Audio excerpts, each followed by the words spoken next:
আসসালামু আলাইকুম my lovely audience, সবাই কেমন আছেন? আশা করি সবাই অনেক ভালো আছেন। আলহামদুলিল্লাহ আমিও অনেক ভালো আছি। আজকে নতুন একটা ভাইরাল ভিডিও নিয়ে চলে আসলাম আপনাদের কাছে। আসলে এটা ফেসবুকে খুব ট্রেন্ড।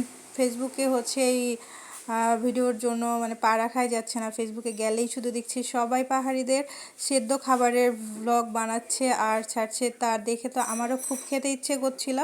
তো দেরি না করে আমিও বাজার থেকে কিছু সবজি নিয়ে আসলাম আর সবজিগুলোকে ভালো করে ধুয়ে হিটারে সেদ্ধ করে নিলাম। যেহেতু আমার চুলা নাই, এই জন্য আমি পানি গরম করার জগেই সব সেদ্ধ করে নিলাম। আর এক পিস মাছ দিয়ে দিলাম মরিচ ভর্তার সাথে।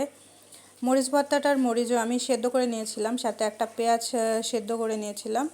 আর ওইটাই হামানদিস্তায় করব, যেহেতু পাটা পাঁচতলায় আছে, পাঁচতলায় যাওয়া সম্ভব না। তো হামানদিস্তায় আমি মরিচ ভর্তাটা বানিয়ে নিব। এই যে মরিচ, মাছ আর পেঁয়াজ, লবণ সব দিয়ে হামানদিস্তায় ভালো করে ছেঁচে নিচ্ছিলাম মরিচগুলোকে। ভালো করে থেতলে নিয়ে, আসলে ভালো করে বাটা হয়নি, এটা একটু ছোবড়া ছোবড়া ছিল তো, তারপরেও খেতে অনেক মজা হয়েছিল আর প্রচুর পরিমাণে ঝাল হয়েছিল। মরিচ ভর্তাটা ওরা আসলে কি করে খায় পাহাড়িরা, আমি নিজেই তো অবাক হয়ে গেছিলাম খাবার সময়। আমার চোখ দিয়ে নাক দিয়ে একদম পানি বের হচ্ছিল অলরেডি। তো আমার প্রায় মরিচ ভর্তাটা করা শেষ হয়ে গেছে। আর এটা খেতে মাছ ভর্তার মতো টেস্ট হয়েছিল। তো আমি মরিচ ভর্তাটা আমার ডিশ থেকে উঠাইয়া একটু সরিষার তেল মাখিয়ে নিলাম, তাহলে স্বাদটা আর একটু বেশি হবে। গাইস, আমার মরিচ ভর্তা রেডি। এবার আমি প্লেটটা একটু সাজিয়ে নিব, মানে ভাতের সাইড দিয়ে সেদ্ধ খাবারগুলো গুছিয়ে নিব। আজকে আমার সেদ্ধ সবজির মধ্যে ছিল বরবটি সেদ্ধ, একটা করলা সেদ্ধ, সিম সেদ্ধ, আর ছিল ভেন্ডি সেদ্ধ, আর ছিল শাকের মধ্যে ছিল পালং শাক। যেহেতু অন্য শাক এক মুঠা নিতে হবে, আর পালং শাক আমি 2টা গাছ নিতে পেরেছি।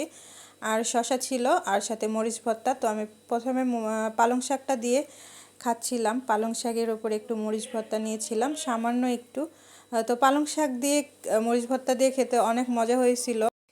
এছাড়া আর কোনো সবজি মানে সেদ্ধ খেয়ে আমি তেমন মজা পাইনি। আসলে সবজি আর মরিচ ভর্তা নিয়ে পরে আর ভাত নিতে পারছি না।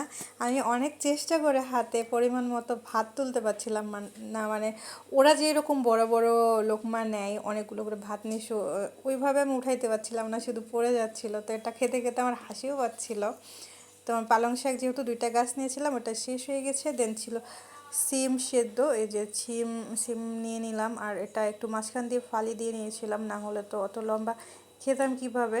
তো তাও এটাতে একটা ভাজ দিয়ে নিয়ে পরে মরিচ ভর্তা দিয়ে, ওই যে ভাত তুলতে পারছিলাম না, কি একটা অবস্থা। আর এটা পরিমাণ মতো, ভাতের পরিমাণ একটু বেশি না হলে গ্যাস সেই পরিমাণ ঝাল লাগছে, এত পরিমাণ ঝাল ছিল। যেহেতু মাছ দিয়ে করেছিলাম, তো একটু মাছের ফ্লেভার, মাছ ভর্তার মতো ফ্লেভার আসছিলো, ওটা একটু বেশি মজা লাগছিল মরিচ ভর্তাটা। কিন্তু ওই যে সবজির কোনো স্বাদ পাচ্ছিলাম না। তবে এটা অনেক হেলদি খাবার, খেতে অতটাও খারাপ না। পাহাড়িরা যেহেতু রেগুলার খায়, ওদের অভ্যাস হয়ে গেছে।